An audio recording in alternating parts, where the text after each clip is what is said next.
Vous devez être les sentinelles, quelqu'un l'a dit tout à l'heure, vous devez être les sentinelles du projet de transformation économique et sociale.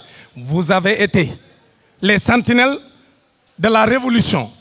Vous avez été les sentinelles du changement. Maintenant, votre rôle, vous n'êtes plus dans l'opposition.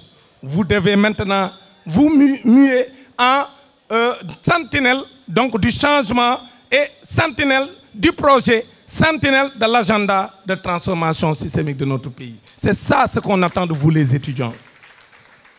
Le rôle de l'université étant de réfléchir sur tous les défis auxquels notre société est confrontée et de leur trouver des solutions.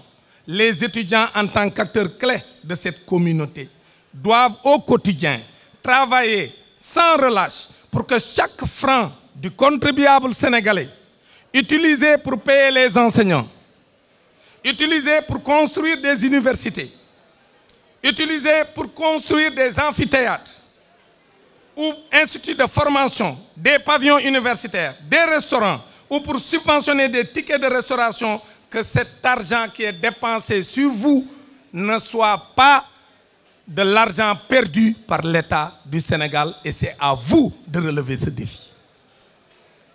En tant qu'intellectuel, votre rôle dans l'agenda de transformation consiste à s'imprégner, à comprendre et à déconstruire, car nous avons au Sénégal une opposition réactionnaire, en mal d'orientation et qui excelle dans la délation, la désinformation et la diabolisation du leader charismatique et guide de la révolution. Je veux nommer Monsieur le Président du parti Pastef les Patriotes, Monsieur Ousmane Sonko, Premier ministre du Sénégal.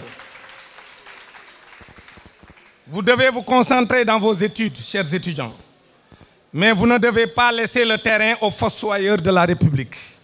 Vous devez refuser d'être divertis, car votre temps est précieux et le pays compte sur vous pour redresser le pays, pour redresser la pente et assurer le développement économique et social de notre pays. Chers étudiants, vous devez aider l'actuel régime à résoudre l'instabilité chronique du calendrier universitaire qui coûte chaque année, le président l'a dit dans son discours lors de la cérémonie officielle sur la réflexion autour de l'agenda de l'enseignement supérieur. Le calendrier universitaire aujourd'hui coûte chaque année plus de 40 milliards à l'État du Sénégal. Sur les 10 dernières années, ça a coûté 400 milliards, les perturbations que nous avons dans le calendrier. Ça, c'est à vous de redresser la barre comme une contribution à l'effort de développement de ce pays et à l'effort de succès que nous devons avoir sur l'agenda Sénégal 2050. Car le respect du calendrier académique est fondamental. Je le dis devant les universitaires qui sont ici présents. La bonne organisation des enseignements, le déroulement correct des examens et une économie d'échelle est une économie d'échelle sur les dépenses incompressibles. Les étudiants que vous êtes doivent comprendre que l'avenir de ce pays est entre vos mains. Ne vous fixez aucune limite dans la recherche de solutions viables pour notre système d'enseignement supérieur. Les étudiants doivent assumer leur rôle, leur destin et jouer leur partition dans le développement économique et social de notre pays. Chers étudiants,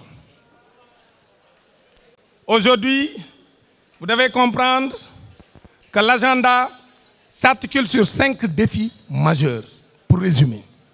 Le premier défi, c'est la planification et l'aménagement durable. Deuxième défi, la construction et le développement urbain. Troisième défi, le développement des infrastructures.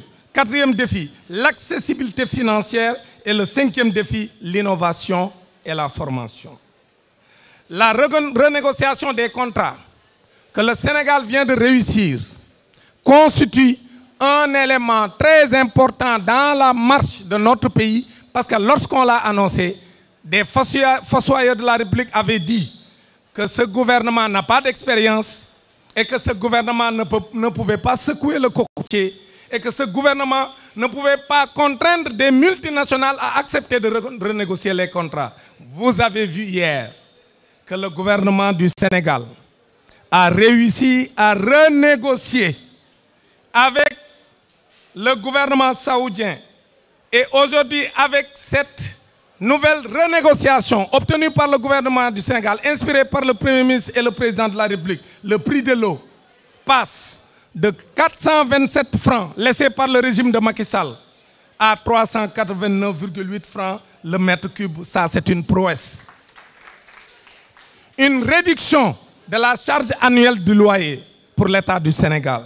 Le doublement de la capacité solaire ainsi qu'un meilleur partage des bénéfices d'exploitation. Le contenu local est revalorisé avec un accent mis sur la formation de compétences sénégalaises et l'entrée dans l'actionnariat de la SONES et de la Sénélec. Ça, ce n'était pas une vision de Macky Sall, mais c'est une vision des nouvelles autorités que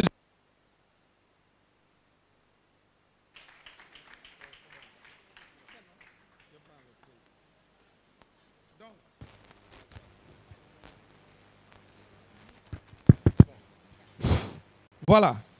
Donc, le financement devient plus concessionnel. Parce qu'en réalité, c'est ce que le président Macky Sall avait échoué. Et aujourd'hui, l'État a exigé et obtenu le respect des procédures de partenariat public-privé avec les validations préalables de l'UNAP et de la DCMP. Ce que Macky Sall n'avait pas respecté. Aujourd'hui, l'État du Sénégal l'a réussi.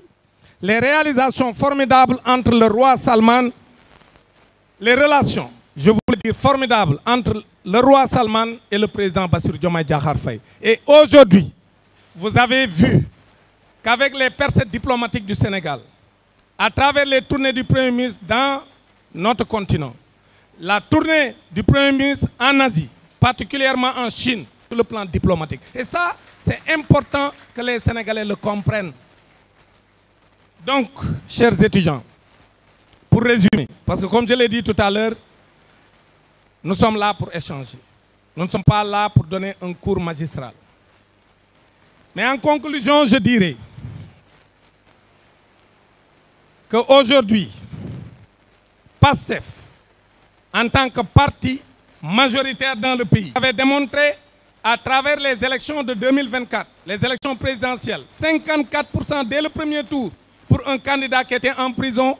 Et aujourd'hui, vous avez vu que l'opposition, en mal d'inspiration, est en train de travailler à créer la séparation entre le président de la République et le Premier ministre.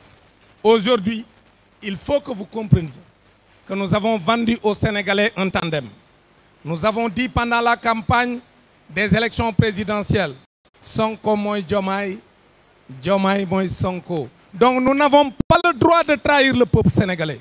Et trahir le peuple sénégalais, c'est essayer de scinder ou de revenir sur ce serment que nous avons fait devant le peuple sénégalais. Parce que nous avons vendu un tandem aux Sénégalais. Donc il faut que le tandem continue à gouverner. Donc c'est comme ça que nous pourrons respecter l'engagement que nous vous avons pris devant le peuple sénégalais. Maintenant, aujourd'hui, le rêve de l'opposition, c'est de secouer donc le président de votre parti.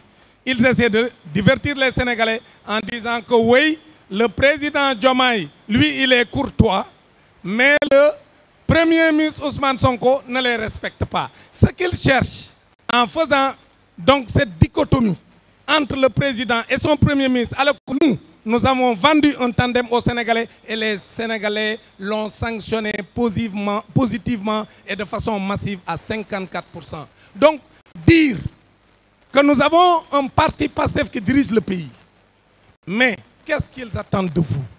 Que vous gagnez les élections, mais que vous appeliez vos adversaires pour leur dire « gouvernez à notre place ».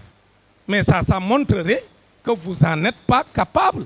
Et donc aujourd'hui, PASTEF, comme dans tous les pays, qui est majoritaire, qui a remporté les élections, qui a mis à la tête du pays un président de la République, qui a mis en place un gouvernement dirigé par un Premier ministre, mais c'est PASTEF qui doit diriger le pays, comme Donald Trump est en train de diriger les États-Unis avec son parti, les Républicains, également en France, en Hongrie, en Russie, partout, c'est le parti majoritaire qui gouverne. C'est ça la vérité. On ne peut pas avoir un parti qui est majoritaire et on lui dit, malgré votre majorité, vous nous cédez la place ou vous faites de l'ouverture. Maintenant, pour dire que l'opposition, ce qu'ils cherchent, c'est de déstabiliser ce régime. Ils savent que cet agenda-là, que je viens de résumer, parce que j'ai sauté plusieurs pages, pour ne pas abuser de votre temps, parce qu'on a perdu beaucoup de temps pour le démarrage. Mais je vous dis, ils savent que s'ils laissent le président Bassirou Diomaye Faye dérouler, s'ils laissent le Premier ministre et son gouvernement dérouler, le Sénégal va prendre son envol. Ils le savent. Maintenant, ce qu'ils sont en train de faire, c'est de vous divertir. De divertir ceux qui sont au pouvoir pour que l'objectif qui est devant nous, qui est de sortir le pays des difficultés, de sortir les Sénégalais des difficultés, d'alléger la souffrance des Sénégalais, qu'on ne soit pas dans les conditions optimales pour y arriver. C'est ça l'objectif de l'opposition. C'est pourquoi, chère jeunesse, et c'est par là que je vais terminer, votre rôle majeur doit être de protéger le projet. Protéger le projet ne veut pas dire abandonner vos études. Mais vous pouvez allier vos études et rester sur le terrain et garder votre force, parce que la force de PASTEF a toujours été d'être présent dans les réseaux sociaux, d'être présent sur le terrain, d'être présent à l'étranger, d'être présent au Sénégal, d'être présent partout pour montrer que le PASTEF est là et est capable de diriger le pays. C'est ça qu'on attend de vous. Mais si vous cédez le terrain à ces fossoyeurs de la République, comme je les appelle, les ministres restent dans leur coin. Je suis content que le ministre est là. Il y a beaucoup d'autres ministres également qui sont sur le terrain. Les DG restent dans leur bureau et disent que je suis pris. L'opposition va continuer à désinformer et va salir le bilan du président Bassirou Diomaye Diakhar Faye et du Premier ministre Ousmane Sonko. Et en 2029, ils vont semer la zizanie dans la tête des Sénégalais. Il ne faut pas leur donner ce temps. Il ne faut pas l'accepter. Restez sur le terrain, travaillez et défendez votre leader. Parce que vous, la chance que vous avez, c'est que nous, notre génération, en sus de notre référence qu'on avait au prophète sallallahu alayhi wa sallam, qui est en tant que donc, croyant notre référence, nous avions des leaders en Afrique qu'on aimait citer dans nos assemblées générales et qu'on aimait mettre les citations dans nos chambres, nous les adorions. Nous avions, on peut citer parmi ces leaders qu'on aimait lorsqu'on était à l'université à votre âge. On avait Nelson Mandela, on avait Patrice Lumumba, on avait Blaise Compaoré, pour ne citer que ces trois-là. Et vous, votre génération, vous avez ici au Sénégal un leader charismatique qui s'appelle Ousmane Sonko et qui peut vous servir de référence. C'est par là que je vais terminer pour vous dire, j'aurais été vraiment avancé plus au niveau du thème, mais puisqu'on préfère donner la parole aux uns et aux autres, et le ministre vient de dire qu'il a un agenda rechargé, pourquoi il fallait résumer et permettre aux gens de prendre la parole et d'échanger, parce qu'encore c'est un panel, on ne doit pas avoir le monopole de parole, on doit permettre aux uns et aux autres de donner leur avis, d'échanger avant de prendre congé de vous. Donc, monsieur le ministre, je vous remercie. Au nom de tout le monde, nous pensons qu'on vous libère parce que vous avez des comptes.